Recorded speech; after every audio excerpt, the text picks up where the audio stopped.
देखता हूं दामोदर यादव खड़ा होके चुनौती दे रहा है कि अरे महलों में रहने वाले सिंधिया, अगर तेरी औकात है तो जवाब दे इस बात का कि वो उसूल कौन से थे। बनुआ के साथियों, आसपास क्षेत्र के साथियों, मेरे किसान भाइयों, माताओं, बहनों, मैं आपको बताता हूं वो उसूल कौन से थे। वो उसूल था दिल्ली का उसका महल, दिल्ली का उसका बंगला, जो मोदी उससे छीनने वाला था। वो उसूल था एक बैंक का घोटाला जिसमें सिंधिया फंसने वाला था और 10, 15, 25 विधायकों को लिया और सौदेबाजी कर ली। अरे मेरे करेरा क्षेत्र के क्षेत्रवासियों, मेरे भाइयों, किसानों, मेरी माताओं, मैं आपको धन्यवाद देता हूं कि आपने बिकने वालों को लाइन में लगाने का काम कर दिया। जब चुनाव आया तो आपने बता दिया कि क्षेत्रीय विधायक बिकाऊ हो सकता है, लेकिन करेरा की क्षेत्र की जनता बिकाऊ लोगों को पसंद नहीं करती, उनको खारिज करने का काम करती है। इसलिए मैं आज मंच से कहने के लिए आया हूं साथियों कि 2023 शुरू हो गई है, 6 महीने बचे हैं और 6 महीने के बाद फिर से मध्य प्रदेश के अंदर चुनाव आने वाला है। और कौन सा चुनाव? वो चुनाव जो किसान की तकदीर बदलेगा। मैं परसों रात को कमलनाथ जी से फोन पे बात कर रहा था और मैंने कहा माननीय कमलनाथ जी से कि मेरा आग्रह आपसे यह है कि जैसे ही हमारी सरकार बने तो अगर आप सबसे पहले कोई फैसला लो तो फैसला ये लेना कि अभी तो किसानों का कर्जा सिर्फ 50,000 तक हम माफ कर पाए, अब अगर किसानों का कर्जा 5 लाख भी हो तो माफ करने का काम कर देना। ये मैंने कमलनाथ जी से आग्रह किया और कमलनाथ जी ने कहा कि दामोदर, जब हमें सरकार मिली थी, जब ये फर्जी मामा शिवराज सिंह चौहान से हमने सरकार छीनी थी जनता के आशीर्वाद से, तब भी खजाना खाली मिला था। और मुझे पता है कि फिर से शिवराज सिंह चौहान खजाना खाली करके देंगे, लेकिन यकीन मानो चाहे मुझे खुद बिकना पड़े लेकिन किसानों को कर्जे से मुक्त करा के रहूंगा। ये कमलनाथ जी ने वादा किया। वो वादा करने में भी आपके बीच में आया हूं साथियों। आपको सोचना पड़ेगा, समझना पड़ेगा। अरे जिनके पास 35 करोड़ रुपए रखे होंगे, कौन से 35 करोड़?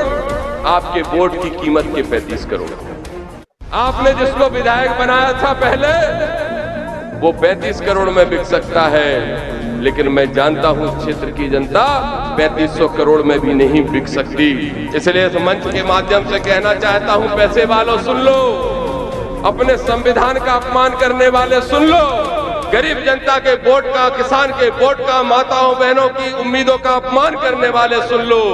तुम 35 करोड़ की धमकी देते हो कि मेरे पास 35 करोड़ रखे हैं। अभी सिंधिया जी के यहाँ एक मीटिंग हुई राजेंद्र भाई साहब, और उस मीटिंग में कहा गया, उन्होंने कहा कि पता नहीं हम किस किस को टिकट दिला पाएंगे, लेकिन जिसको भी हम दिला लें डबल पैसा खर्च करके जीतना। अब कैसे भैया डबल पैसा? किसके पास डबल पैसा होगा? इस मंच पे चुनाव लड़ने की इच्छा रखने वाले 10 लोग बैठे होंगे। कोई भी हमारा साथी चुनाव लड़ सकता है, लेकिन किसी की हैसियत नहीं है 2 करोड़ खर्च करने की। उनके पास 35 करोड़ रखे हैं। तो आज पहली बार ही ये आह्वान करके जा रहा हूं, वो 35 करोड़ हमारे बाप के हैं, उनके बाप के नहीं है। तो 35 बांटे चाहे 70, सारे के सारे डकार जाना, सारे डकार जाना। और ये मत सोचना कि 2000 के वो जो नोट हैं रंगीन लाल कलर के, वो उनने बखरनी यहाँ के खेतों में है। आपका वोट लिया और जरूरत पड़ी तो जाके दूसरी पार्टी में बेच दिया। तो उनसे बदला लेने का काम आप और हम सब मिलकर करेंगे। बाबा साहब के संविधान की रक्षा आप और हम सब मिलकर करेंगे, क्योंकि अगर संविधान नहीं बचा साथियों, सुनो, आप सबने सुना होगा कि जब लोकसभा का चुनाव आया तो नरेंद्र मोदी जी क्या कह रहे थे? नरेंद्र मोदी जी कह रहे थे कि मनमोहन सिंह, तुम्हारा सीना बड़ा सिकुड़ा है और हमारा सीना 56 इंच का है। प्रधानमंत्री नरेंद्र मोदी उस समय कह रहे थे, जब प्रधानमंत्री नहीं बने थे, तो कह रहे थे कि अरे 56 इंच का सीना होगा तो पाकिस्तान अपनी औकात में रहेगा। नरेंद्र मोदी कह रहे थे कि मैं विकास पुरुष हूं, अगर मुझे प्रधानमंत्री बनाओगे तो नौजवानों को नौकरियां दूंगा। और नरेंद्र मोदी कह रहे थे कि स्विस बैंक से काला धन लाके एक एक किसान के खाते में 15-15 लाख रुपए जमा करने का काम करूंगा। मैं आपसे पूछना चाहता हूं मेरे साथियों, जरा जवाब दो। आज 9 साल हो गए नरेंद्र मोदी को केंद्र में प्रधानमंत्री बने हुए, क्या हमारे एक भी किसान भाई के खाते में 15 लाख तो छोड़ो, क्या 1500 रुपए भी आए हो तो जवाब दो। आए क्या, जरा जवाब दो। नहीं आए तो हाथ उठा के मना करो। आए क्या, जवाब दो। पीछे वालों के आ गए, तुम्हारे आ गए, तो एक साथ बताओ, क्या किसी के खाते में 15,000 रुपए भी आए क्या? पीछे वालों के में आ गए। बने रहो गूंगा। कबो वो चाय बेचवे को ना टक्कर है, कबो मास्टर बनवे को और वोट ले ले। अगर गूंगा बने रहोगे, अगर बाबा साहब के संविधान के द्वारा मिले हुए वोट के अधिकार का महत्व नहीं समझोगे, तो मेरे किसान भाइयों ऐसे ही लुटते रहोगे।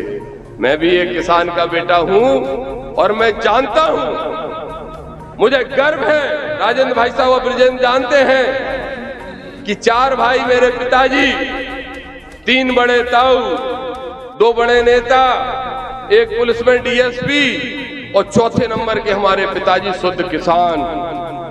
और मुझे गर्व है इस बात का कि मैं किसान के बेटे के रूप में मैंने इस धरती पर जन्म लिया।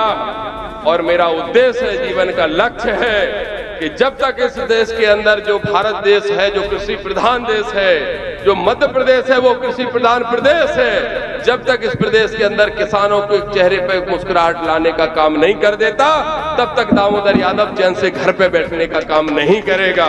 तो मैंने एक किसान के घर में जन्म लिया, इसलिए पीड़ा ज्यादा होती है। और ज्यादा क्यों होती है? 500 बीघा के मालिक मेरे पिताजी, मेरे ज्वाइंट पूरी फैमिली। और मुझे याद है कि जब मैंने उनसे 10,000 रुपए अपने भाई की शादी में मांग लिए थे, डीएसपी साहब, मांझी साहब, पाठक साहब, सिर्फ 10,000 रुपए मैंने मांग लिए। मैं पढ़ाई करता था, 4 बजे मेरी मताई जगा देती थी पढ़ने के लिए और कहती थी बेटा अच्छे अधिकारी बनना। मैं भी सपना देखता था, कलेक्टर बनूंगा, एसपी बनूंगा, बत्ती वाली गाड़ी में बैठूंगा, आगे पीछे गाड़ियां चलेंगी, जलवा ही जलवा रहेगा। लेकिन मेरे एक घटना ने पूरा जीवन बदल दिया। जब मेरे भाई की, चचेरे भाई की, अनिरुद्ध की शादी आई और मैंने कहा मेरे पिताजी से, दद्दा से, कि मुझे 10,000 रुपए चाहिए इस बार। बोले क्या को चाहिए बेटा 10,000? हमने कहा ज्यादा कपड़ा खरीद है, मुंडा खरीद है, नए नए कपड़ा लेंगे, अच्छे जासे चाहिए। तो सोचो, 500 बीघा की खेती करने वाले किसान ने कहा कि बेटा 10,000 किसान के पास कहां से आए? ये 20 साल पुरानी बात आपको बता, 22 साल पुरानी। बोले 10,000 किसान के पास कहां से आए? मैंने कहा सुबह 4 बजे निकल जाते हो ट्रैक्टर लेके, रात को 9 बजे लौटते हो, रात दिन मेहनत करते हो, 500 बीघा के मालिक हो, उसके बाद भी 10,000 नहीं दे सकते, ये आश्चर्य की बात है।